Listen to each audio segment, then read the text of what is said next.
ایک مدرسے کا مولوی صاحب ظاہر 8 سال وہ پڑھتا ہے، علم دین حاصل کرتا ہے، پھر وہ تخصص کرتا ہے، مفتی کرتا ہے. آپ نے بھی ماشاء اللہ سارا پروسیس اس سے گزرے ہیں آپ.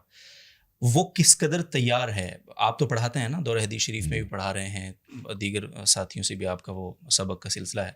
تو ایک عالم دین کس قدر تیار ہے، اور آپ کی نظر میں اس کو کس قدر تیاری اور کن پہلوؤں پہ، کن رخوں پہ تیار ہونا چاہیے؟ دیکھیں اس کی مثال بالکل ایسے جیسے ایک MBBS ڈاکٹر پورا سلیبس پڑھنے کے بعد علاج کے لیے تیار نہیں ہوتا. وہ کہیں بھی اس کو پرمیشن نہیں کہ آپ کلینک کھول کے علاج شروع کر دیں.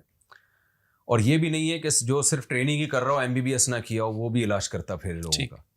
تو جو درس نظامی ہے یا جو دور حدیث کے بعد طلبہ فارغ ہوتے ہیں ان کی مختلف فیلڈز ہوتی ہیں. تو میری جہاں تک رائے، نمبر 1، تمام طلبہ کو تخصص فی الفقہ یعنی افتاء کا فتوے کا کورس اس زمانے میں ضروری ہے. کیونکہ اس زمانے میں گمراہی بہت زیادہ پھیل رہی ہے. فتوے میں آپ اصول فقہ بہت ڈیپ میں جا کے پڑھتے ہیں، یعنی ڈیپ تک جاتے ہیں آپ، اور اس میں آپ کو پتہ چلتا ہے کہ قرآن و سنت سے مسائل نکالنے کا طریقہ کیا ہے. ورنہ یہ جو اسکالرز بہت سارے آپ کو پتہ ہے قرآن و سنت کا ادھورا علم ہوتا ہے، پھر حلال کو حرام اور حرام کو حلال کر رہے ہوتے ہیں. اس کے ساتھ ساتھ پھر طلبہ کو مختلف شعبوں میں اسپیشلائزیشن کی ضرورت ہے. صحیح. اور اس میں جیسے جن لوگوں نے اس میں محنت کی ہے، جیسے ڈاکٹر ذاکر نائک کا اپنے عالم نہ ہونے کے باوجود بھی انہوں نے ایک فیلڈ میں بہت آگے تک جا چکے ہیں. حتیٰ کہ حضرت مفتی تقی عثمانی صاحب کے بارے میں کسی نے بتایا، ان کے کسی شاگرد نے سنا کہ ڈاکٹر ذاکر نائک نے بہت ساری کتابیں حضرت مفتی تقی صاحب کی پڑھی ہیں، لیکن چونکہ ایک خاص طرز میں ایک تجربہ ہے کام کرنے کا، تو تجربہ الگ چیز ہے، کتابیں لکھنا یا پڑھنا ایک الگ چیز ہے. ٹھیک ہے.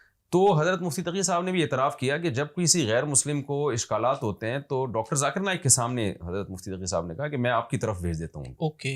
حالانکہ عین ممکن ہے اس اشکال کا جواب ڈاکٹر صاحب نے مفتی تقی صاحب کی کتاب سے ہی پڑھا ہو، لیکن ایک تجربہ ایک الگ چیز ہے. تو اب ایتھیزم ہے یا اور جتنے جو چیلنجز ہیں باندیوں کے بارے میں اشکالات یا جو اسلام پر اٹھنے والے اعتراضات ہیں، تو طلبہ کو درس نظامی قطعاً کافی نہیں ہے ان چیلنجز سے نمٹنے کے لیے. ٹھیک ہے. اگرچہ یہ ماضی میں بھی یہ سوالات اور ان کے جوابات اٹھائے گئے ہیں، لیکن ظاہر ہے جب تک آپ کا علم وہ آپ کے یعنی سافٹ ویئر اپڈیٹ نہیں ہوتے نا زمانے کے لحاظ سے، اس وقت تک آپ پریکٹیکلی کام نہیں کر سکتے. ٹھیک ہے. تو اس کے لیے ہمیں جو بھی جس فیلڈ میں ماہر ہو، چاہے وہ عالم نہ بھی ہو، اس کی کوششوں سے فائدہ اٹھانا چاہیے. اس کے پاس جانے میں آر محسوس نہیں کرنی چاہیے. اور اگر ہم نہیں آر محسوس کریں گے تو ساری زندگی ایسے کہ ایسے ہی رہیں گے. تو طلبہ نہیں مقابلہ کر سکتے جب تک وہ اپنے آپ کو موجودہ زمانے کے لحاظ سے تیار نہ کریں. ٹھیک ہے. اور وہ یہ بات ذہن سے نکال دیں کہ ہم عالم بن گئے تو اب ہمیں سب کچھ آتا ہے. نہیں، ایسا بالکل بھی نہیں ہے. جو جس فیلڈ کے ماہرین ہوتے ہیں نا، جب تک آپ ان سے علوم حاصل نہیں کریں گے، ان کے تجربوں سے فائدہ نہیں اٹھائیں گے، اس وقت تک آپ کام نہیں کر سکتے عملی طور پہ. آپ دیکھیں اس کی مثال ہے جامعۃ الرشید میں تو پہلے فقہ میں تخصص ہوتا تھا. تو ہمیں یاد ہے ہم ہدایہ قدوری اور بڑی کتابیں اور کتاب البیع، ہم نے صحیح مسلم کا پورا تکملہ مفتی تقی صاحب کی پڑھی اور صحیح مسلم کی پوری کتاب البیوع کی شرح. ہمارے استاذ نے کہا آپ کتنے ہی خرید و فروخت کے مسائل حدیث سے جان لیں، جب آپ کے پاس کوئی خرید و فروخت کا مسئلہ پوچھنے کے لیے آئے گا آپ نہیں جواب دے سکتے. اور ایسا ہی ہوا.